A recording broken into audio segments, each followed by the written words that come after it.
Hello बच्चों, welcome in right direction. You are in right direction. बच्चों, आज जब मैं सो के उठा तो मैं बड़ा टेंशन में हो गया, बड़ा डिप्रेशन में आ गया। जैसे अक्सर आपके साथ होता है कि इतना सारा सो गए, अब क्या होगा, हमने पढ़ाई नहीं की। और खासकर जब एग्जाम टाइम आता है तब ये टेंशन बहुत ज्यादा हो जाती है ना। और आप जगने के बाद फिर ना आपको और टेंशन होती है कि अब क्या करूं।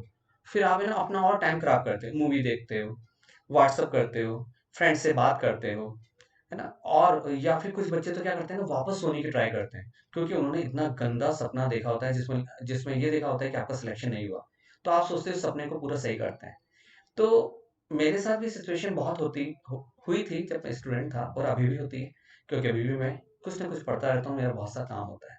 तो जो सिचुएशन मेरे साथ हुई, जैसे मैं घर से दूर रहा हूँ, है ना, अब घर वाले नहीं है सपोर्ट करने के लिए, मोटिवेशन देने के लिए नहीं है। तो उस समय मेरे साथ क्या क्या हुआ था और होता है वो मैं आपको एक कविता के माध्यम से बता रहा हूँ। ठीक है, तो चलिए स्टार्ट करते हैं। एक छोटी सी कविता, शीर्षक है जब मैं जागा।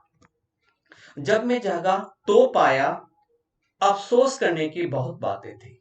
जब मैं जागा तो पाया अफसोस करने की बहुत बातें थी। हौसले की रोशनी थी गुम, हौसले की रोशनी थी गुम, सब और रातें थी। जब मैं जागा तो पाया अफसोस करने की बहुत बातें थी। हौसले हौसले की रोशनी थी गुम, सब और रातें थी। कुछ देर पहले सपनों ने भी मुझे कोसा था। हम्म? कुछ देर पहले सपनों ने भी मुझे कोसा था। फिर सोकर हर सपने को दूंगा जवाब, एक पल ऐसा मैंने सोचा था। फिर सोकर हर सपने को दूंगा जवाब, एक पल ऐसा मैंने सोचा था। कैसे भी करके खुद को कष्ट देने की चाह थी, कैसे भी करके खुद को कष्ट देने की चाह थी। ढूंढ रहा था कुछ भी जिससे समय का मजाक उड़ाऊं, ढूंढ रहा था कुछ भी जिससे समय का मजाक उड़ाऊं। जबकि मेरी खिल्ली उड़ाती हर राह थी, जबकि मेरी खिल्ली उड़ाती हर राह थी। तभी कान में कुछ मीठी आवाजें मेरी माँ की आई। भाई मैं तो घर से दूर रहता हूँ, तो मैं मुझे आभास होता है ना। तभी कान में कुछ मीठी आवाजें मेरी माँ की आई। मेरा राजा बेटा उठ जा पढ़ ले, मेरा राजा बेटा उठ जा पढ़ ले। और इनमें दबी हुई पिता की चेतावनी भी कुछ बुदबुदाई, और इनमें दबी हुई पिता की चेतावनी भी कुछ बुदबुदाई।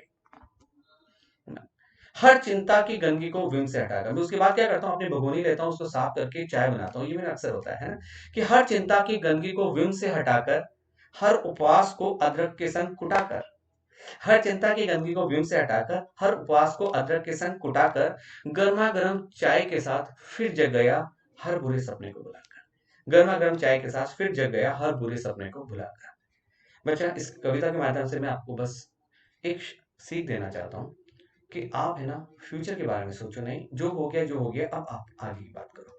और मैं सच बता रहा हूँ, जो बच्चों के अभी एग्जाम है, सीजीएसएल का या जो भी एग्जाम है, उनके लिए बस एक गुरु मंत्र है।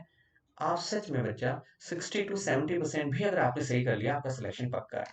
तो आपका गुरु मंत्र है, सामने लिखा हुआ है दो। एक तो अभी जिनके एग्जाम के 5 दिन बचे हुए हैं, लालच मत करो, या 2 दिन बचे हुए हैं, लालच मत करो। कुछ भी एक्स्ट्रा नया नहीं पढ़ो। ऐसा नहीं कि कुछ कुछ करंट भी देख लेते हैं, कि वो नहीं कर पाओगे। आप एग्जाम के 2 या 3 दिन पहले जो पढ़ोगे वो एग्जाम में रिकॉल नहीं हो पाएगा।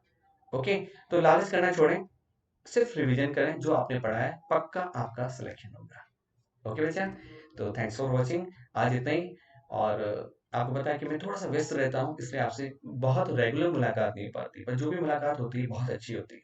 ओके, तो उम्मीद करता हूँ कि आपको ये कविता बहुत अच्छी आई होगी। तो चलो मिलते हैं, फिर जल्दी से मिलते हैं नेक्स्ट कोई भी बहाने के साथ।